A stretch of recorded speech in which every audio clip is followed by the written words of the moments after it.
Clapping કરી દો. શું થયું? આ ક્યાંથી આવ્યું? આમાં તો કઈ લખેલું નહોતું. આ તો કોરો કાગળ હતો. ક્યાંથી આવ્યું? શું એવું કર્યું? શું તો દિવાસળી ઓલાઈ જશે અને પાણી ભરાવા લાગશે.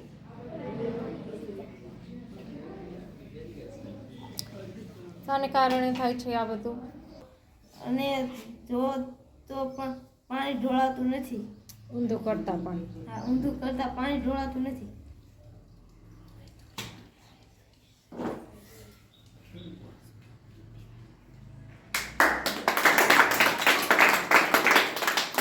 આનું કારણ છે હવાનાથી દબાણ થઈ જશે.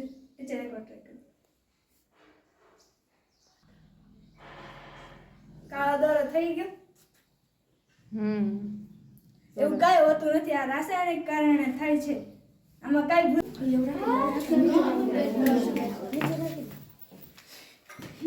લીંબુ ખાતું પડે છે. પેલા રસ કાઢો.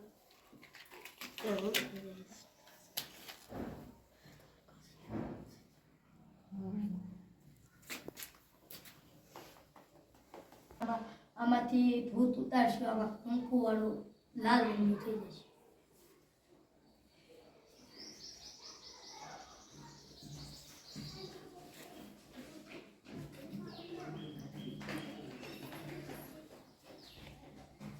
અરે રે, હા, કેવી રીતના લાલ થયું હોય? તારામાં ભૂત શું થાય છે? બોલો. આરતી બોલ.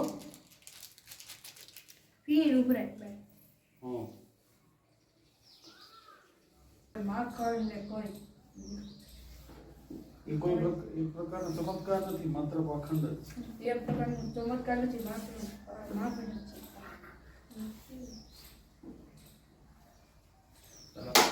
બતાવો પેલા બધાને.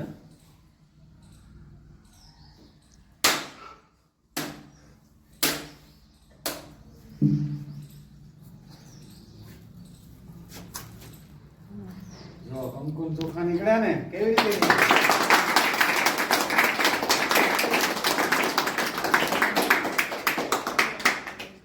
કેવી રીતના શું કર્યું તમે એ કહો. હવે સમજાવો. આમાં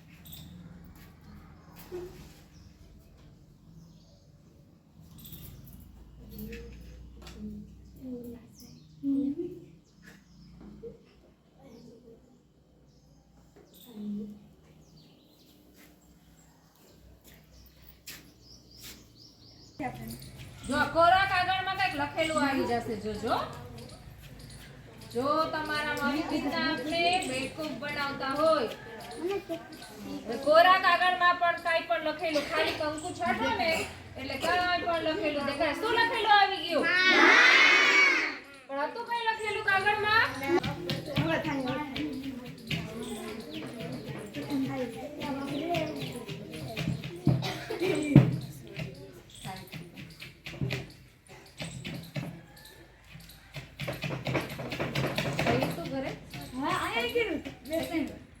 જો થઈ ગયો. વાહ, વેરી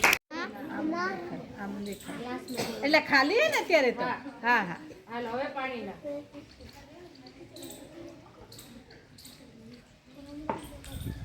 હા, દેખાણું ફરી ગયો હવે.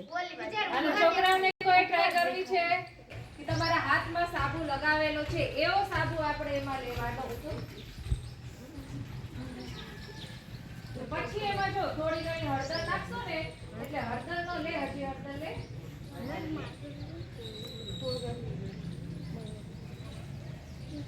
જો હળદર નો કલર કેવો થઈ ગયો?